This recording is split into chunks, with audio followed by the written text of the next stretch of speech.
Okay. So, hi, today we are talking about the International Phonetic Alphabet, the IPA. We are going to be going over the phonetic symbols, the consonant, and the place, manner, and voicing. In order to start, we do have to talk about what place, manner, and voicing are. So, first, we've talked about the production of speech sound, right? We talked about how your lungs fill with air, and that air is pushed up, right? When it's pushed up, it goes through your vocal folds first. So this is our first portion that where the air is impacted by our anatomy. With that, you have two vocal folds. They move like this. Now, I want everyone to make a sound. Your vocal folds do not move at all. You can actually feel it. So if you feel right here, you feel nothing, right? Now, my favorite sound to contrast this with is zzz. If you make a Z sound, zzz, you can feel the tickle, right? You can feel the movement. If you make a g sound, you can feel it. Versus k, g, k. Feel it in your mouth and feel right here as you make those sounds.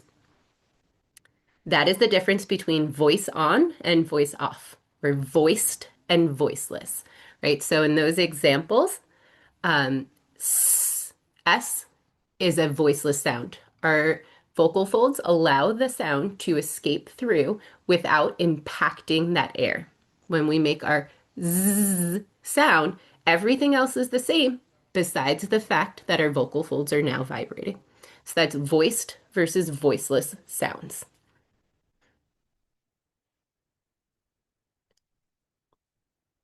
So you'll see here, our first set of sounds right here are and B.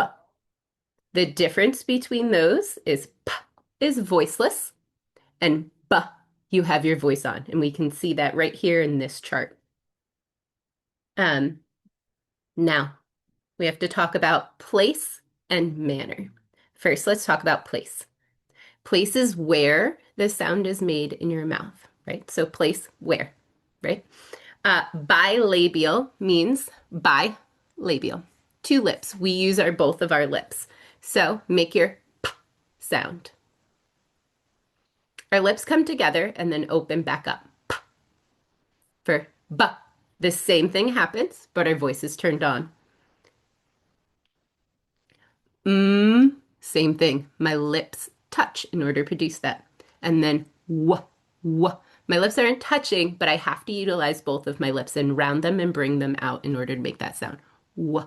So both of my lips are being used. Bilabial.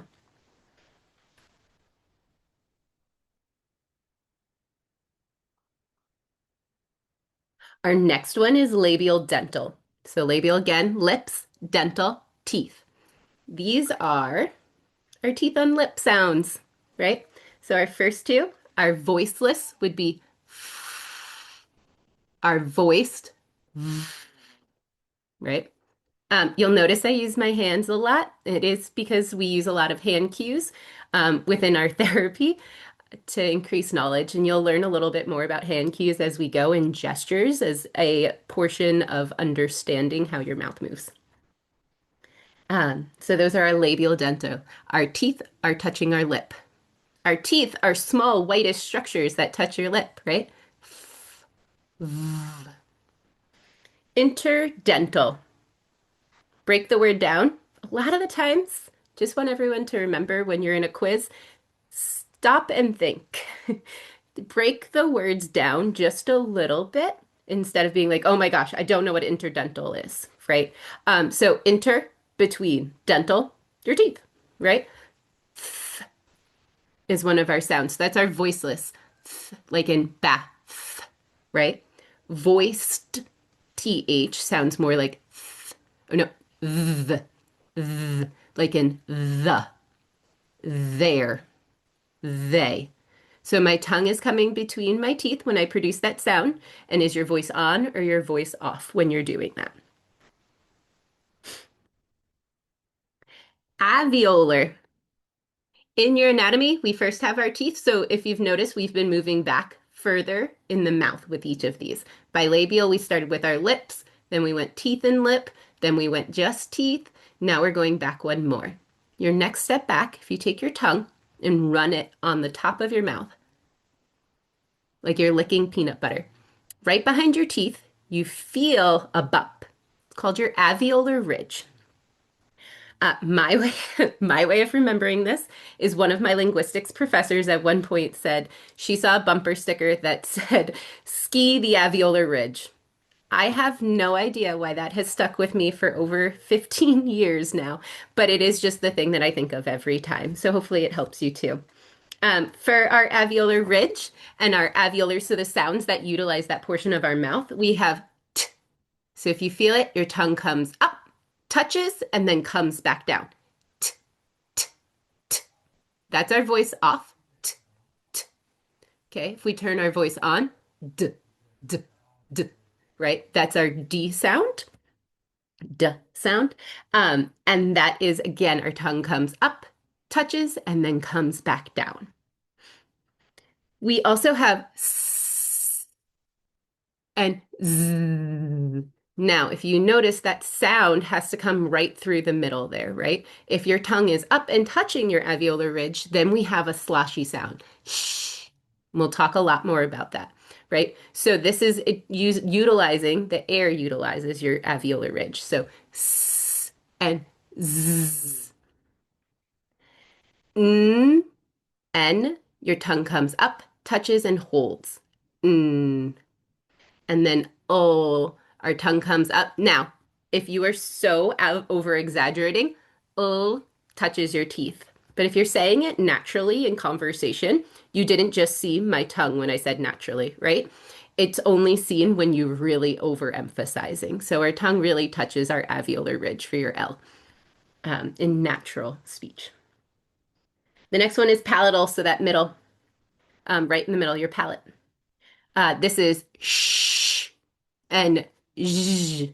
This zh sound right here is like the sound in treasure, that sound right there. That's my best way of hearing that sound. It is a harder sound to make on your own independently. So if you are, one of our assignments, I don't remember if it's this week or next week, is making all of the sounds and saying them in words. This one's harder. So my way of doing it usually is saying treasure, treasure, zh, zh, and really feeling where my mouth is in order to make that sound independently. Our next one, we have ch, ch, and j, j. So like your CH and your J sounds. I'm going to talk about those in much more detail in a moment. Um, er and y. Remember, this sound here, or something to remember, is the written letter J makes the y sound, like in yell. If we're going to our velar sound, so our velum back here is k, g. And you really have to pull your tongue back in order to produce those sounds, right? If you make them slow, k, k, k, you can feel your tongue pull back. I always describe it, if this is the back of the tongue and the front, you have to pull it back just like that, right? Our tongue is flat. We have to pull back the back of our tongue to make those. So k and g. Our nasals, this one, ng, ng. So, like in the word sing, ng. Um, as we continue forward in the course, you'll learn a lot more about ng and where it's used. Yeah. And then our last one is glottal. So all the way down here, and we talked about how you really don't do anything to make that, right? It's just like a hot breath that comes out of your mouth. So it's right, just comes out, and that's all the way in the back. Okay, so first we talked about voice, how our vocal folds impact that air, in turn, our voice is turned on or off. Next, we talk about placement, right? Where does the sound occur in your mouth? When we're talking about that, we went from the front of your mouth towards the back of your mouth. Now, we're going to talk about manner, which means how do you produce that sound? Not where, but what do you have to do to produce it? So for this, we're going to look all the way across. These are all of our stops. P, b, t, d, g. Those are all of our stops. These are all sounds that stop. You cannot hold on to p. If you do, you're holding on to the sound after it. So you'd be saying pa. I'm holding on to that vowel that automatically comes out of my mouth. The not really holding on to the p sound. It stops right there. Um, versus a fricative. This sound you can hold until you cannot breathe anymore is a fricative. I can hold that for as long as my breath will allow me to. Okay, so that's the difference between those two. A stop, the sound stops.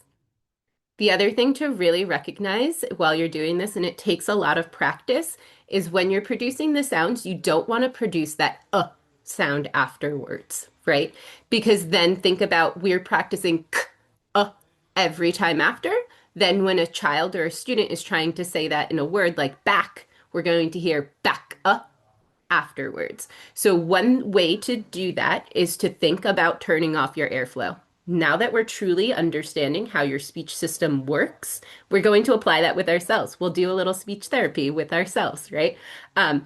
So making sure it's and we're not holding on to anything afterwards, but and we're not holding on to anything afterwards. Really cognitively think about turning off your sound after you make the sound, turning off your airflow after you produce the sound to make sure that you are stopping. Um, so our fricatives.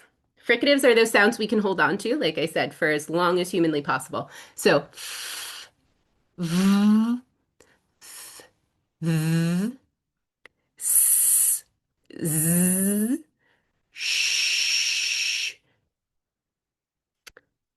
y, and those are all of our fricatives. Now, our next portion here is our affricatives. These are sounds. They are two sounds pushed together to make one sound. So our first one is ch. In order to produce ch, just make it and feel what happens in your mouth. Ch, ch. This is my favorite example to go through with teachers at the beginning of the school year to teach them what I do as as part of a job. So first your mouth starts making a t sound. You can see the IPA here. We have that t, and then sh. So I want you to make t, sh, t, sh, ch. If you smash them together, you get your ch sound. Did you know your mouth does that? Oh, I have a question.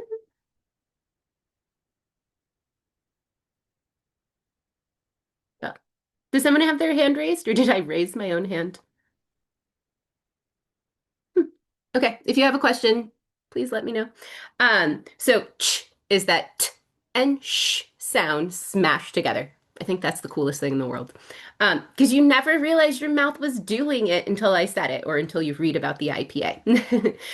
The other one, if we turn our voice on, right? So t, its voiced partner is d, right? So we have our voice on for this one. We're going to use d, and then sh has a voiced partner of j.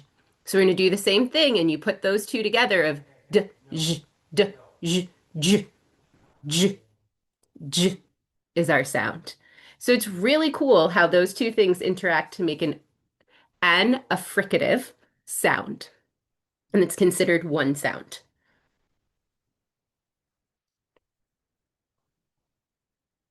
Our nasals, nasal, nose, right? These sounds come out our nose. So, coming out your nose, mm, coming out your nose, and coming out your nose. So your velum is not completely closed so that the sound comes through there.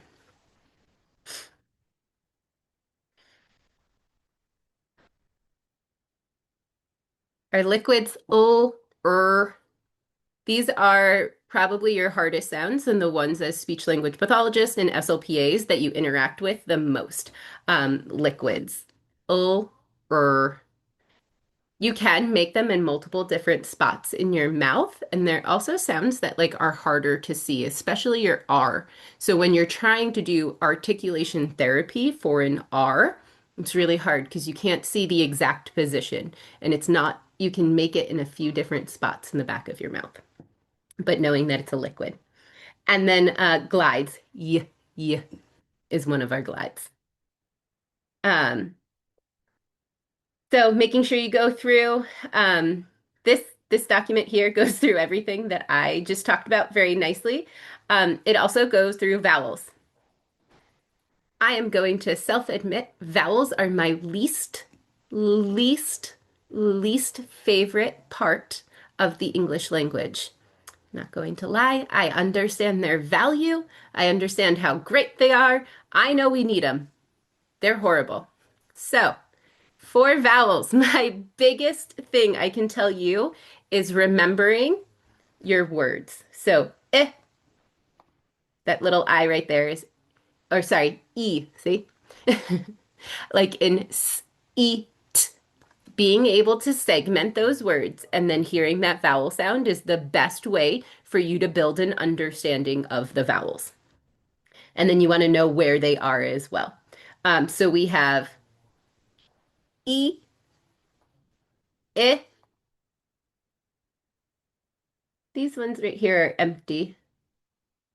Uh, ooh, let me find a different chart. 1 second, please.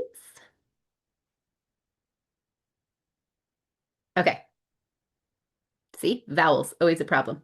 Okay, so our phonetic symbol here, we have that uppercase looking I.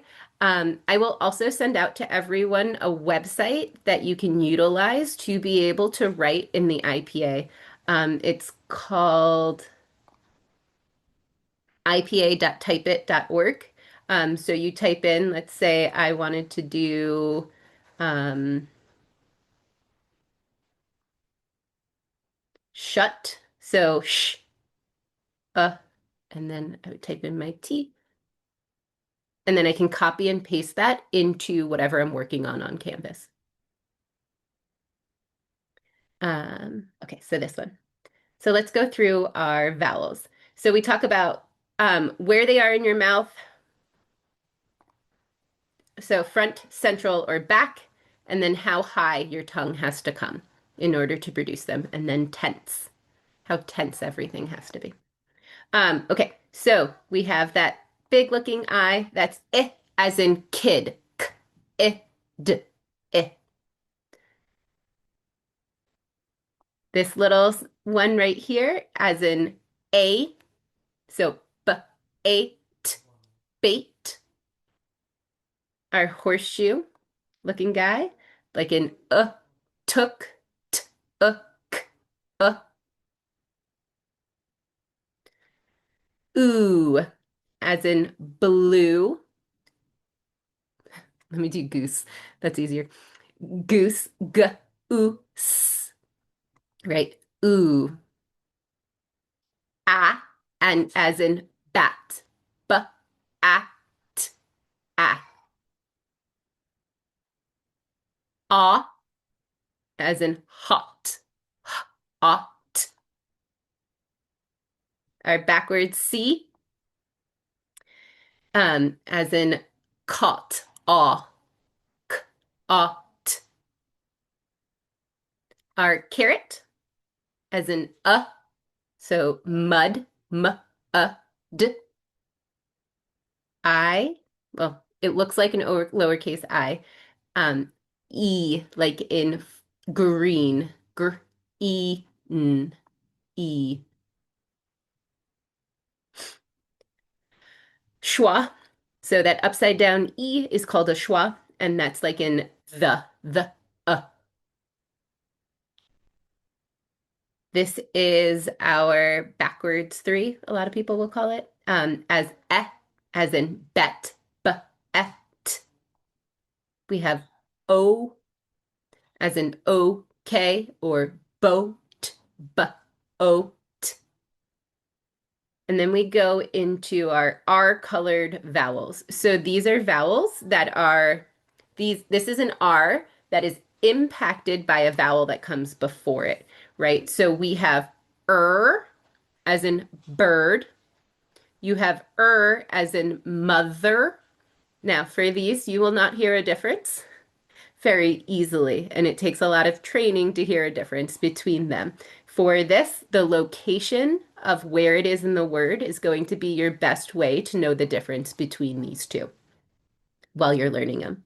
Um, you would also have air, so that would be a vowel plus that schwa r, air, ear, ire, or all rely on that mid-central R colored stressed vowel that we have here. And then we go into our diphthongs. Diphthongs are two vowels that are smashed together and you kind of make at the same time. When you make them in your mouth, you can feel your mouth gliding between the two. So our first one is I, as in ice, oi, as in boy, ow, as in now, and oo, as in Q. K, oo. Oh, and here's our vocalic. Here's our R's. So you have or, so you can see that they're related to that. That's this is more what I wanted to talk about. You can see all the different ways that R. This is one of the reasons why R is so difficult to work on and why you hear so many people with that R sound as something that they produce incorrectly.